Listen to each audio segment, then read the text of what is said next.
요한복음 21장에 보면 유명한 사건이 있습니다.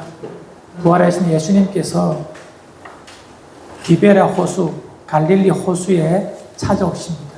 약속대로 부활하셔서 갈릴리에서 만나자라고 하셨기 때문에 갈릴리, 디베라 같은 이름입니다.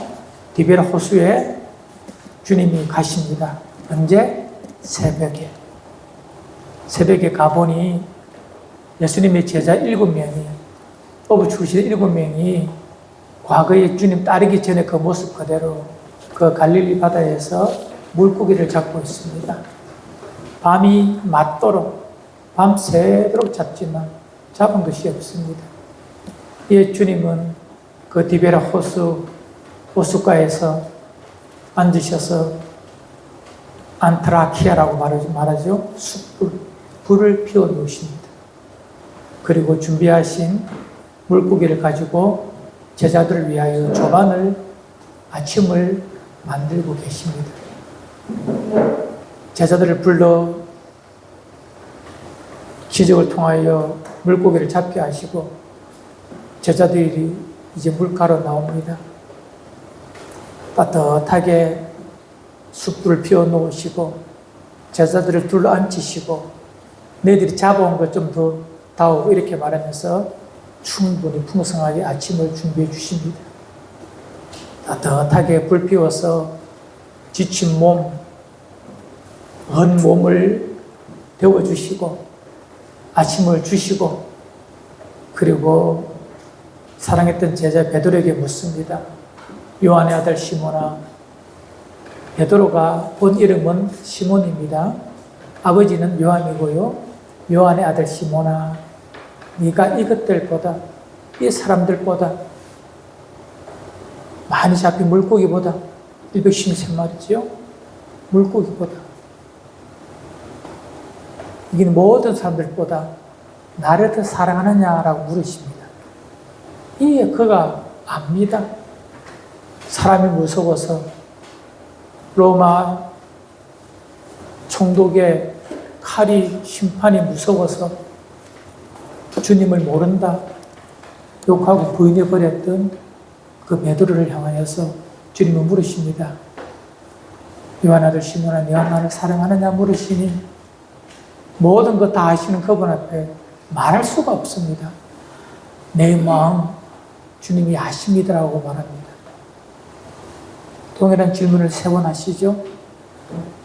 그리고 3번 다 베드로는 말합니다. 내 마음, 내가 주님 사랑하는 것 주님이 아십니다라고 말합니다. 당연히 내 중심은 알죠. 하지만 그의 말에 대한 책임이 베드로가 얼마나 자기 자신이 가벼운지를 알고 있어요. 입의 무게가 너무 가벼운 자신을 알기에 나 주님 사랑합니다라고 과거처럼 자신 있게 말을 못합니다. 왜? 또 무너질까 싶어서. 이에 주님은 베드로에게 똑같은 말을 3번 하십니다. 사랑한다는 고백을 들으시고 이렇게 말하죠. 네가 내 양을 먹이라. 내 양을 치라. 이렇게 말합니다. 저는 우리 지역 공동체가 디베라 호숫가에서 숯불을 피워놓은 예수님처럼 지친, 힘든, 병든, 상한 영혼이 그 숯불 곁에서 영육간에 배부르고 무너졌던 그의 사명을 다시 새롭게 세워주시는 주님의 음성을 받은 베드로처럼 지역 공동체가 우리의 모임이 그런 모임이었으면 참 좋겠다라고 저는 생각합니다. 병든 자, 힘든 자 와서 육의 회복이 있고 다시 한번 하나님의 나라를 위하여 열정적으로 달려갈 수 있도록 우리의 영을 새롭게 하는 그런 교회 공동체 예배 되기를 저는 꿈꾸고 있습니다. 이미 이 설교를 저는 3년 전 2023년 6월에 이 우리 지역 공동체가 구수동에 갈 때에 첫 예배 때 이 본문을 가지고 똑같은 설교를 했습니다. 3년이 지난 이 시점에 한 번 더 저는 확인하고 싶습니다. 우리 지역 공동체가 그런 공동체가 되기를 바랍니다. 네. 어려운 세상 속에서, 삶 속에서 자이든 타이든 연약하여 하나님 없는 사람처럼 혹 하나님을 연약하여 부정해버렸던 우리 행동은 주님이 다 아십니다. 그래서 그 힘든 영혼이 교회에 오면 영의 양식, 육의 양식, 중식을 통하여 교제하고 말씀을 통하여 회복되고 새롭게 되어서 그의 삶이 하나님의 나를 위하여 귀하게 들어지는 그런 도구가 되도록, 그래서 그가 다시 삶의 자리에서 믿음으로 살아간다면 저는 지역 공동체의 역할을 충분히 했다라고 저는 생각합니다. 혹 우리가 함께 하다가 주님의 부르심 앞에 혹자가 제3의 장소에서 하나님의 나라를 만들어 갈 수도 있어요. 그것도 좋아요.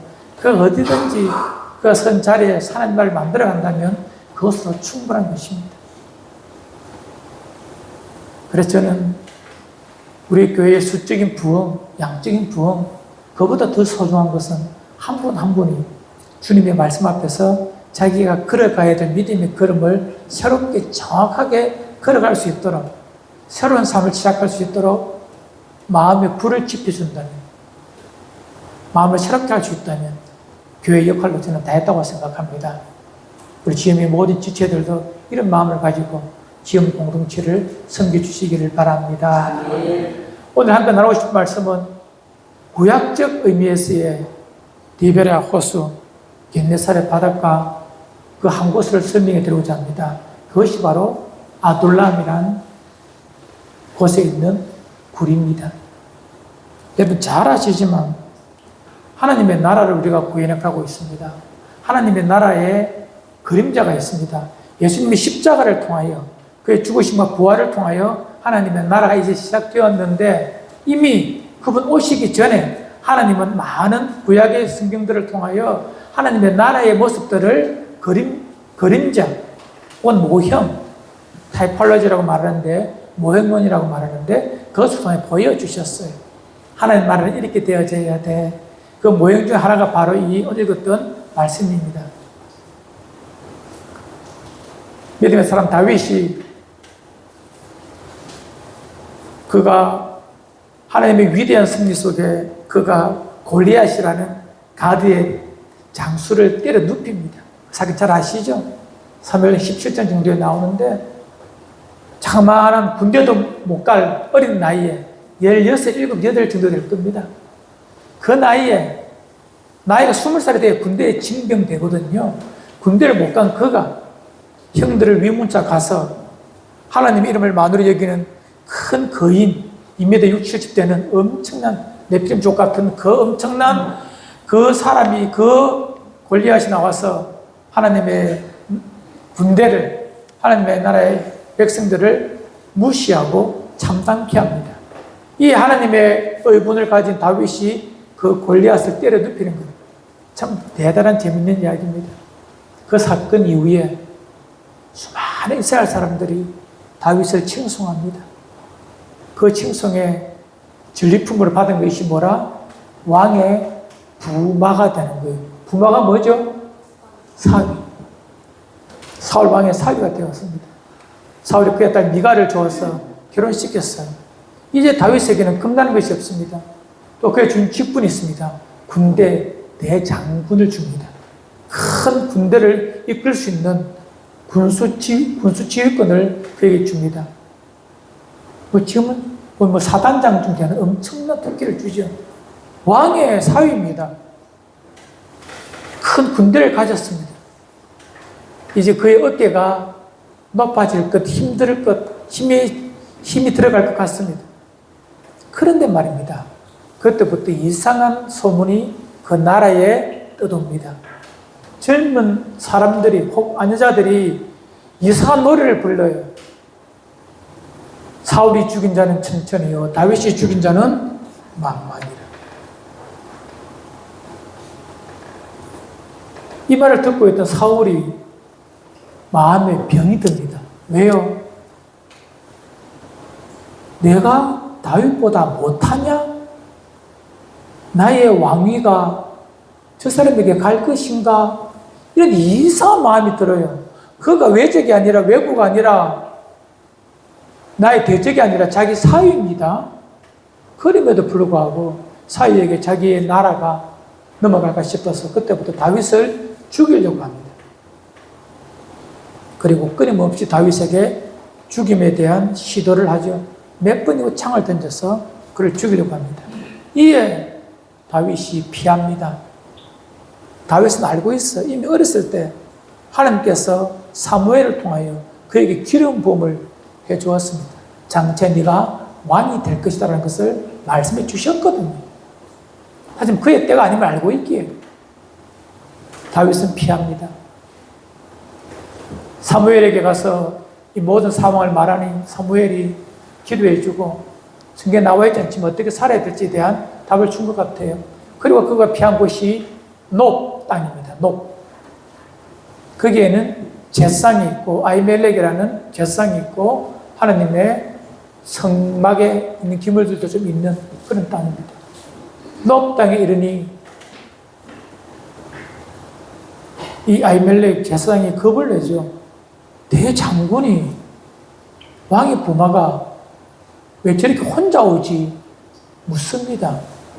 이에 다윗이 말하죠. 왕의 특별한 명령을 받아 비밀스러운 작전을 내가 지금 하고 있습니다. 그래서 혼자입니다. 나중에 군대가 다 옵니다. 이런 말까지 하면서 무엇을 구하죠? 먹을 것을 구하고 칼을 구합니다. 이미 칼은 몇 해 전에 골리앗을 쳐 죽인 골리앗의 칼이 있거든요. 멋있는 칼이 있거든요. 그 칼을 받습니다. 그리고 평민이 먹을 수 없는, 제사만 먹을 수 없는 떡을, 제설된 떡을 그가 받아서 먹고 배를 채웁니다. 다 다윗의 거짓말인 거 아시죠? 저 왕을 피하려 도망온 것 아닙니까? 예, 그가 높 땅에서 다시 다른 곳으로 갑니다. 그런데 들려오는 소식이 있습니다. 아히멜렉이 다윗을 도왔다는 말 때문에 사울 왕이 높 땅에 있는 제사장 아히멜렉을 포함해서 85명을 죽여버립니다. 어처구니없는 일이 발생합니다. 기막힌 사회 현상입니다. 폭전입니다. 나라가 엉망이 되어버렸습니다. 그 엉망된 것의 한 빌미가 다윗 자신의 거짓말 때문이었기 때문에 다윗의 마음은 엉망진창이 되었죠. 이에 그가 사울이 다스리는 이스라엘에 존재할 수가 없어 그의 대적의 나라 가드라는 곳에 갑니다. 가드의 왕 이름은 아기스입니다. 블레셋 족속 중에 한 나라인 가드에 가는데 그 나라의 왕 이름이 뭐라고요? 아기스. 그런데 가드가 어떤 곳이냐면 몇 해 전에 그가 큰 전쟁에서 누굴 죽였다고요? 골리앗을 죽였죠. 골리앗의 고향이, 골리앗의 나라가 어디냐면 가드예요. 가드에 가보니 사람들이 저 다윗 아이가, 사람들이 저 사람이 누구냐? 사울보다 더 위대한 다윗 아니냐? 사울이 죽인 자는 천천히 다윗이 죽인 자는 만만이라고 말하는 저 사람 아니냐? 온 가드 도성이 시끄러집니다. 이에 다윗이 바로 눈치를 챕니다. 분위기 파악을 하죠. 여기다 내가 죽겠구나. 그래서 미친 사람처럼 성문에서 주저앉아가지고 거짓거리며 침을 질질 흘리며 미친 사람 흉내를 냅니다. 이 아기스가 저 다윗 아니다, 저 미친놈이다. 갖다 버리라고 말합니다. 이에 그가 생명을 구걸하면서 도망 나옵니다. 여러분, 다윗을 상상해 보십시오. 한때 왕의 부모였습니다. 모든 백성이 사랑했던 사람 다윗입니다. 그가 이제 도망와서 어디에 왔느냐? 오늘 읽었던 말씀이 그 배경입니다. 그가 도망와서 아둘람이라는 곳에 이릅니다. 아둘람이 있는 굴이죠. 아둘람은 말뜻이 도피처, 안식처 이런 뜻입니다. 아둘람 뜻이 뭐라고요? 도피처. 그곳에서 굴에 들어갑니다. 왜 굴이라는 모티브를 썼느냐면 인간이 피할 수 있는 막장이에요. 더 내려갈 것도 없고 더 피할 것도 없고 더 숨을 곳도 없는 마지막이 어디라? 아둘람 굴입니다. 거기에 피해 있는 다윗을 보십시오. 그런데 여러분, 성경을 잘 연구해 보면 이 아둘람이 그런 곳이지만 거기서부터 하나님 나라의 모형인 다윗 왕국이 시작이 됩니다. 가장 어두운 것, 가장 낮은 것, 가장 비천한 것, 가장 소외된 그곳에서 하나님의 나라를 이루어 가도록 하나님은 다윗을 사용하십니다. 이것은 2절에 보면 다윗이 아둘람 굴에 있다는 말을 듣고 1절 후반절에는 그의 형제들이 옵니다. 왜냐하면 그의 고향 베들레헴에서 서남쪽으로 한 20km밖에 떨어져 있지 않았기 때문에 아둘람이 멀지 않아요. 그래서 그의 형제들 베들레헴 있는 모든 식구들이 그에게 옵니다. 그리고 2절에 어떤 사람이 온다고 되어 있습니까? 우리 2절 한번 볼까요? 오늘 읽었던 2절 한번 읽읍시다. 함께 읽어요. 시작. 환난당한 모든 자와 빚진 모든 자와 마음이 원통한 자가 다 그에게로 모여. 그만. 환난당한 모든 자, 빚진 모든 자, 마음이 원통한 자가 거기에 모였더라고 되어 있습니다.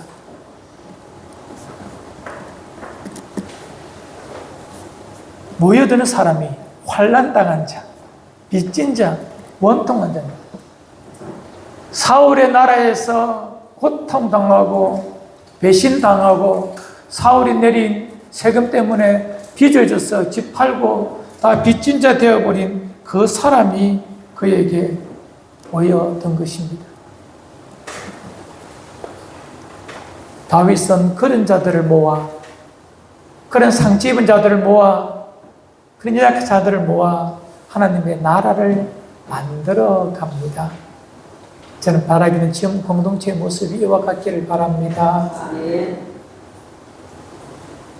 이 땅에 살면서 받는 스트레스도 있지만 어쩌면 교회 공동체를 통해 받았던 그런 상처도 있을 것입니다. 어쨌든 간에 상관없습니다. 그곳에서 다윗은 환난당한 자, 빚진 자, 마음이 원통한 자를 다 불러 모읍니다. 여러분, 하나님 왜 다윗을 그곳에 보내셨을까요? 왜 그런 방법으로 당신의 나라를 만들어 가게 하셨을까요? 나중에 다윗이 왕이 됩니다. 전 이스라엘을 통치하는 대제국의 황제가 됩니다. 그의 아들 솔로몬 때는 그 근방 세계에서 가장 왕성하고 강력한 대제국의 위용을 갖추는 그런 나라가 됩니다. 그 이전에 왜 다윗은 그곳에 머물게 되었을까요? 하나님은 다윗에게 이것을 가르쳐 주고 싶었습니다. 나중에 다윗이 나이가 들어 나중에 이때를 생각하며 지은 시편이 하나 있습니다. 이때를 추억하며 지은 시편이 시편 137편에 나와 있는 시편인데요. 이런 내용입니다. 내가 하늘에 올라갈지라도 하나님이 거기 계십니다. 내가 지옥의 음부에 내 자리를 펼지라도 하나님은 거기에 계셨습니다. 곧 거기서도 주의 손이 나를 인도하시고 주의 오는 손이 나를 붙들어 주셨습니다라고 고백합니다. 다윗은 압니다. 그가 저 하늘에 올라갔단 말이 뭐죠? 그가 왕의 부마로 대장군으로 모든 이스라엘 백성이 나를 인정하시고 그때에도 하나님 그때 내 곁에 계셨고 내가 도망와 소울 같은 이 음부 같은 이 무덤 속에 내가 갇혀있다 할지라도 이 굴 속에 내가 갇혀있다 할지라도 하나님께서는 거기에도 계셔서 나를 붙잡아 주셨습니다. 다윗의 마음을 낮추셔서 환난당한 자, 빚진 자, 원통한 자의 마음을 알아 그 사람들의 왕이 되도록 그 사람들의 위로자가 되도록 하셨다는 것입니다. 뿐만 아니라 다윗은 그들로 통하여 또한 위로를 받습니다. 그것이 뭐라? 하나님 나라의 시작입니다. 우리 바라기는 지금 이 모습이 그와 같기를 바랍니다. 위로하고 위로받아 하나님의 나라를 만들어가는 공동체. 참 멈춰주고 상처받는 그런 한국 교회가 아니라 내 이름을 드러내기 위하여 타인을 밟는 그런 만몬이 통치하는 그런 곳이 아니라 위로하고 찢기고 상하여서 온 그 사람들을 품어주고 나 또한 그들로 말미암아 위로를 받는 그런 공동체가 하나님의 나라이기에 하나님은 그곳에서 다윗을 통하여 하나님의 나라를 만들어 가게 하셨습니다. 바라긴 여러분들의 모든 삶의 모습이 이와 같기를 바랍니다. 지금 공동체가 그런 공동체가 되어져야 되는 것입니다.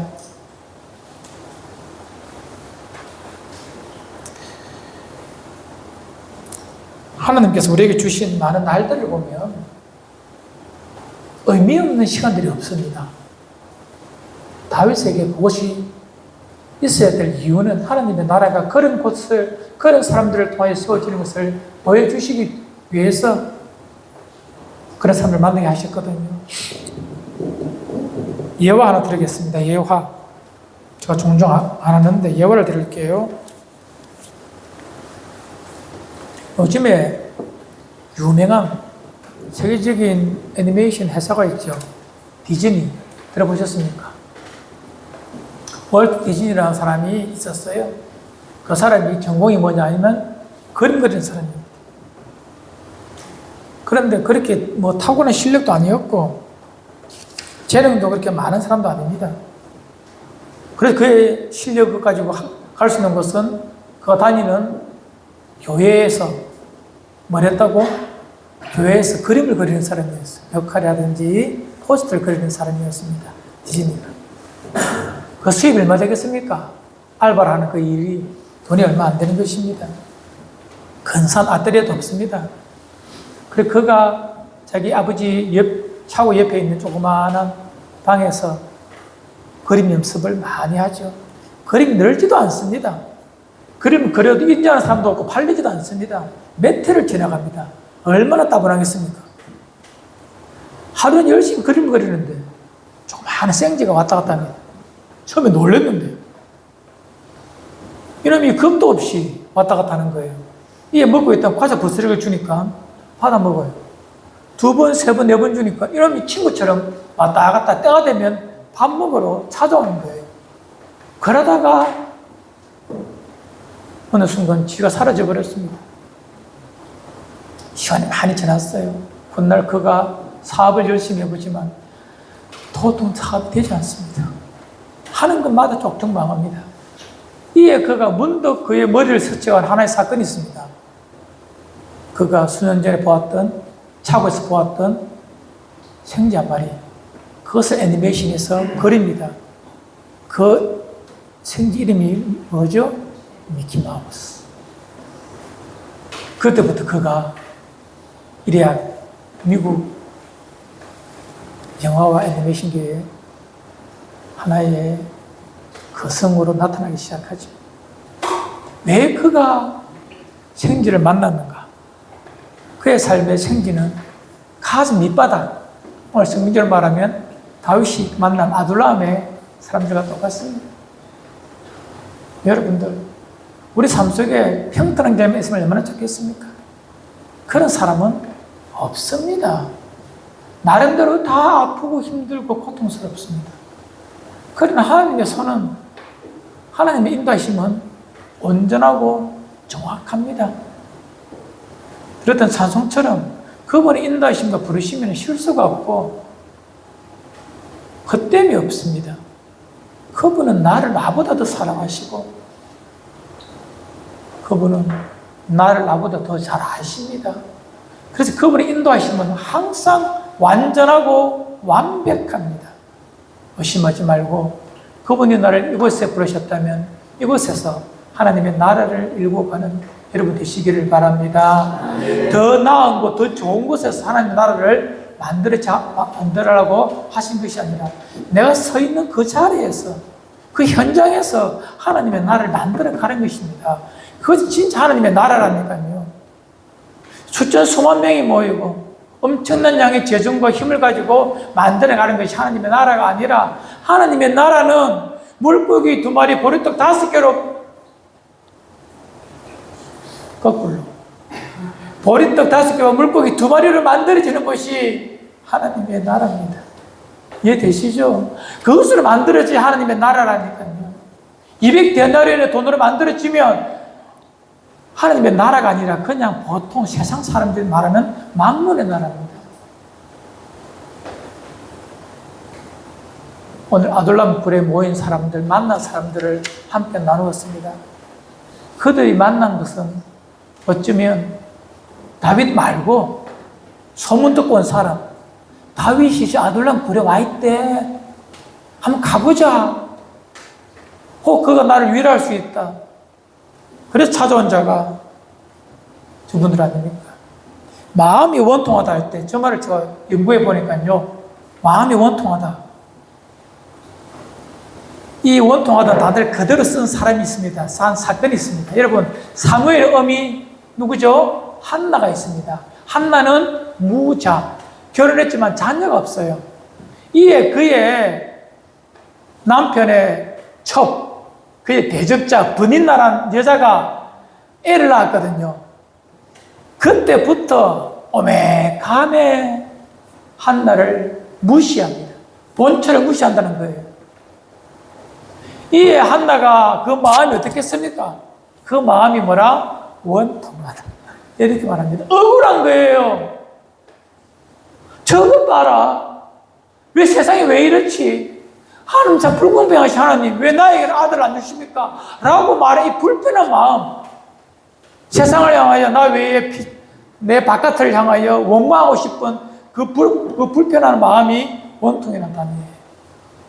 그런 자들이 모여서 다윗이 있는 아둘람 굴에 옵니다.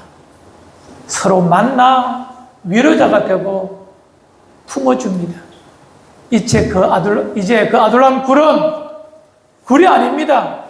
사람을 살리내는 생명의 빛이 가득한 하나님 나라가 되었다는 것입니다. 우리 지엄이 그러하기를 바랍니다. 여러분의 삶의 자리가 그러하기를 바랍니다. 절대 이제 원망하고 원통하면서 내 삶을 비관하거나 세상을 원망하는 그런 시간 낭비 스톱하시고요.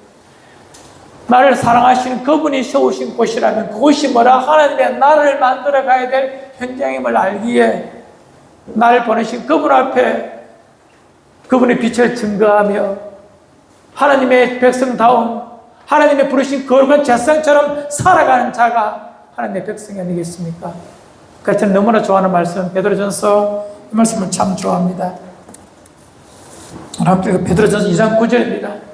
여러분들이 이와 같고 우리 지엄이 이와 같기를 바랍니다. 시작. 그러나 너희는 택하신 족속이요 왕같은 제사장들이요 거룩한 나라요 그의 소유가 된 백성이니 이는 너희를 어두운 데서 불러내어 그의 기이한 빛에 들어가게 하시니에 아름다운 덕을 선포하게 하려 하심이라. 아멘.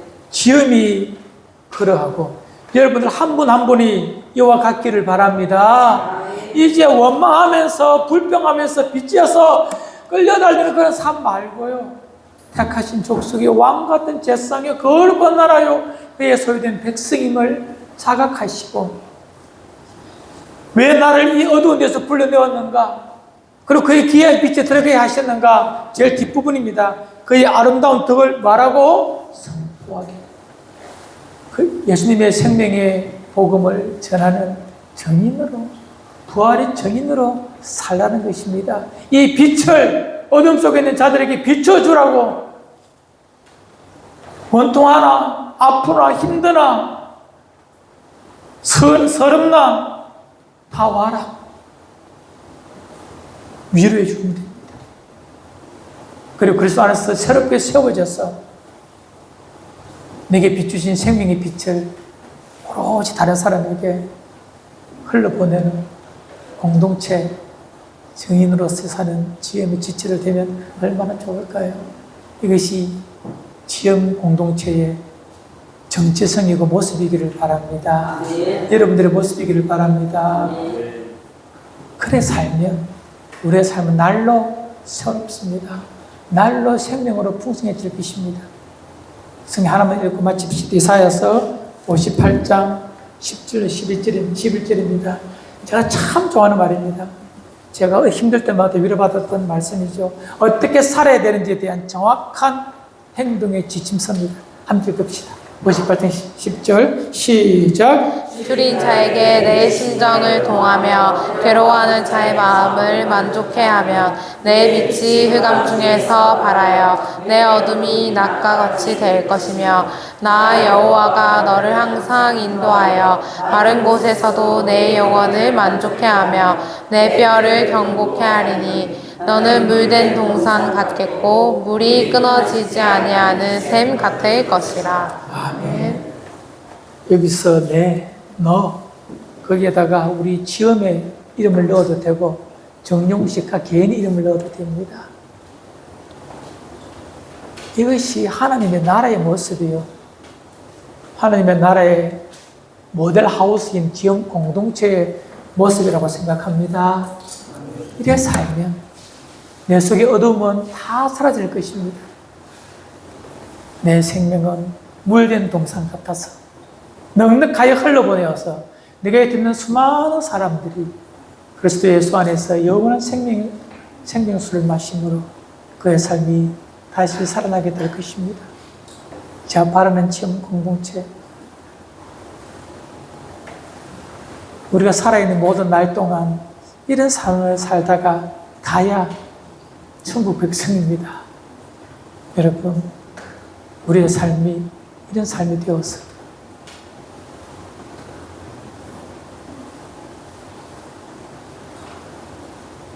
제가 이런 삶을 살고자 결단해 봅니다. 우리 어르신들 앞에 미안합니다만 여러분들, 우리 남은 날 그리 많지 않습니다. 혹 주님께서 다음 주라도 부르시면 못 만날 수도 있잖아요. 주어진 한 주간 우리의 삶이 아둘람 불에서 만난 사람들처럼 서로가 서로를 위로하고 그의 원통함, 그의 아픔, 그의 눈물을 닦아주며 보듬어주며 그렇게 살면 내 속에 있는 어둠은 사라질 것입니다. 아둘람 굴이 어두운 굴이 아니라 빛이 찬란한 하나님의 나라가 될 것입니다. 이것이 지엄의 모습이기를, 여러분 한 분 한 분의 모습이기를 주의 이름으로 축원을 드립니다.